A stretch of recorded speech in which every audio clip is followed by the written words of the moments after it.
আমার কাছে কি ওর কোনো মূল্য নাই, কোনো ফিলিংস নাই? আজ এত বড় একটা দিনে ওর নাই? ডাক্তার, চোখের ব্যবস্থা কে করলো? রাকিব নামে কেউ একজন। কি রাকিব? ও আচ্ছা, তাহলে আমি রাকিবকে ভুল বুঝলাম। ও আমার জন্য চোখের ব্যবস্থা করলো। আমাকে এমন একটা ছেলের সাথে বিয়ে দিছো যার ক্ষমতা নাই আমার পাশে থাকার এই সময়ে। এই বলে ডাক্তার ওকে অপারেশন রুমে নিয়ে গেছে। আর ডাক্তার চোখটা এমনভাবে লাগিয়ে দিয়েছে, আর যে কেউ দেখলে বুঝবে না যে আমার একটা চোখ নষ্ট, আর অর্পিতাও এই একইভাবে লাগিয়েছে। আমরা দুজনকে দেখলেও কে ভাববে না যে আমাদের একটা করে চোখ ভালো না। অপারেশন হয়ে গেল ভালোভাবে, আর অর্পিতার চোখও ভালো। আজ ওর চোখ খুলবে। সবাই মেডিকেলে গেছে, শুধু আমি ছাড়া। অর্পিতার চোখ খোলার পর ও সবাইকে দেখতে পেলে মনটা মলিন ছিল।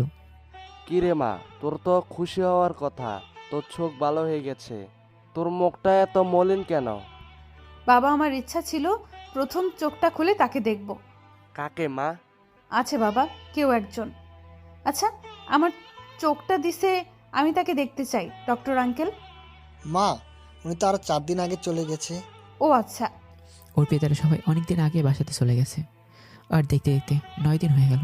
আমি 4 দিন মেডিকেলে থেকে হাকিমের বাসাতে চলে আসি, আর হাকিমকে সব খুলে বলে দিয়েছিলাম। অনেক সাহায্য করেছে। আমরা কাল বাড়িতে যাব, জানি না কপালে কি আছে। যাই হোক, ঘুমিয়ে পড়লাম। সকালে ঘুম থেকে উঠে বাসার দিকে রওনা দিলাম, আর বাসার একদম কাছে চলে আসছি। কিন্তু ভিতরে যেতে ভয় লাগছে। কেন? ভিতরে গিয়ে দেখি আম্মু বসে আছে। আম্মু, কেমন আছো? যা তুই এখান থেকে, আমাকে ধরবি না। কেন আম্মু, আমি কি করলাম?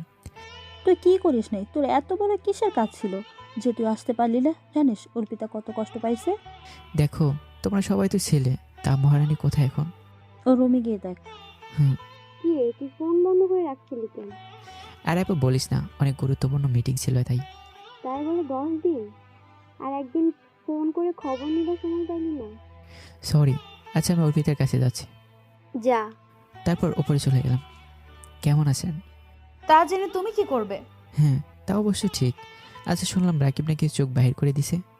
অমনি ঘাট থেকে নেমে এসে আমাকে ধরে ধরে যেইভাবে পারলো কিলঘুষি দিতে আছে। আমি তো পুরাই অবাক। কি ব্যাপার? কি হচ্ছে এটা?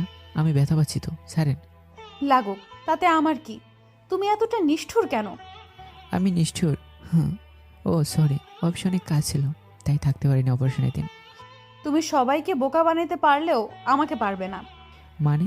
তুমি কি নিজেকে বেশি চালাক ভাবো? ভাবছো আমি কিছু বুঝতে পারবো না? ওই আগে ছাড়েন আমাকে, পরে আবার ছোট লোকের গায়ে গন্ধ করবে, আর কেউ দেখলে কি বলবে? করুক, আমি আমার স্বামীকে ধরছি।